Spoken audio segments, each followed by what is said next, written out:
Bonjour, merci d'être là, malgré le mauvais temps parisien, pour ce colloque de clôture de la chaire européenne qui m'a été confiée cette année par le Collège de France. On a débattu pendant un semestre des problèmes reliés à la circulation des images, à la circulation des artistes en Europe et à la contribution de cette circulation à la création d'une identité européenne, aussi de la cristallisation des valeurs européennes.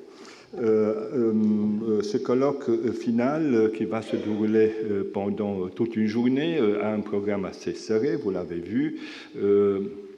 On a invité des collègues et des spécialistes de tout le monde, je dirais. On a 10 participants qui viennent des différents pays de l'Europe et aussi des États-Unis, des collègues qui ont déjà apporté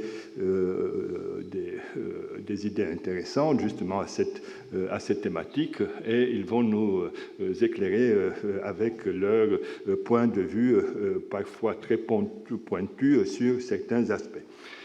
Puisque le programme est assez riche, moi je voudrais qu'on commence, donc pour ne pas trop perdre le temps, et j'aimerais déjà introduire le premier collègue qui va parler. Il s'agit de Michele Bacci, spécialiste dans l'histoire de l'art du Moyen-Âge. Il enseigne à l'université de Fribourg en Suisse, après avoir été formé à l'école normale supérieure de Pise.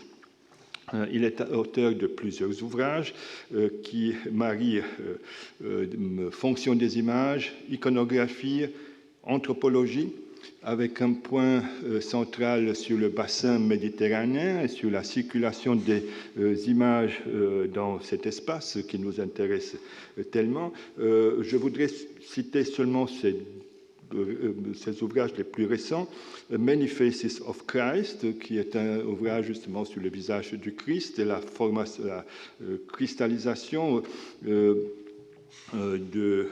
portrait, si vous voulez, du Christ. C'est un ouvrage paru en 2014 à Londres.